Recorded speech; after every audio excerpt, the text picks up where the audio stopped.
Picture this. Two fighters step into the cage. The lights dim, the crowd roars, and within seconds, the energy is electric. Punches fly, takedowns slam, and the drama unfolds with every second. This isn't just a fight, it's a spectacle. A raw, unpredictable, adrenaline-pumping experience that leaves you on the edge of your seat. That's MMA. And unless you've been living under a rock, you've probably noticed it has taken over the world. But how did a sport once banned in multiple countries become the most popular combat sport on the planet? Let's rewind a bit. In the early 90s, MMA, mixed martial arts, wasn't even called MMA. It was just no-holds-barred fighting. The early UFC events were wild. No weight classes, barely any rules, and fighters from all different styles trying to prove whose discipline was best. Karate versus wrestling, jiu-jitsu versus boxing. It was chaotic, controversial, and totally addictive. But here's the twist. It wasn't just the brutality that drew people in. It was the pure, unfiltered competition. One-on-one. Skill versus skill. Over time, MMA evolved.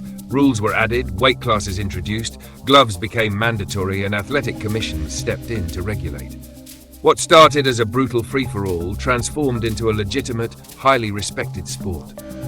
The UFC led that charge, and through smart branding, incredible matchups, and unforgettable rivalries, they turned MMA into a global phenomenon. A big part of MMA's rise? Accessibility. Boxing often felt elite and exclusive, while traditional martial arts could seem slow or too traditional. But MMA was different. It was raw, gritty, and real. You didn't need to understand fancy point systems or deep traditions. You could just watch two fighters give everything they've got. And when you saw someone get choked out or knock their opponent out cold with a head kick, it was unforgettable. Then came the superstars. Fighters like Chuck Liddell, George St. Pierre, Ronda Rousey, and of course Conor McGregor. These weren't just athletes, they were icons. Charisma, backstory, skill. They had the full package. They weren't just winning fights, they were telling stories. And fans? They ate it up.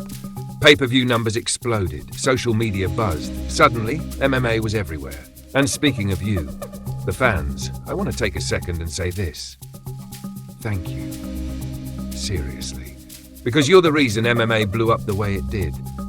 Whether you've been riding with the UFC since UFC 1, or you just discovered MMA through a viral knockout on Instagram, you're part of this. Every time you stayed up till 4 a.m. to watch a fight, every time you screamed at the TV during a crazy comeback, every time you debated decisions with your friends, you helped build this sport into what it is. You didn't just watch MMA, you lived it. Now let's talk about what truly sets MMA apart from every other combat sport. It's the unpredictability. A fight can change in 1 second. A guy could be dominating and then get submitted out of nowhere. A fighter could be on the ropes and land one perfect punch. There's no script, no guaranteed outcome. You're watching real-life drama unfold in real time. No other sport offers that same roller coaster of emotion, that mix of strategy, violence, heart, and raw will. MMA also reflects the modern fighter. Today's top athletes aren't one-dimensional. They're hybrids, trained in wrestling, jiu-jitsu, striking, cardio, and more. They have to be. You can't just walk into the cage anymore with one skill and expect to win. MMA demands complete athletes. It's evolution in motion, right before your eyes. Plus, the global reach is insane. You've got fighters from Russia, Brazil, Nigeria, Australia, China, all bringing different styles, cultures, and stories into one cage. It's not just about fights, it's about people. The backgrounds, the grind, the struggles and comebacks. It's human. And that's why MMA connects so deeply. Social media helped fuel the fire too. Fighters now build personal brands. You're not just watching them fight, you're watching their lives.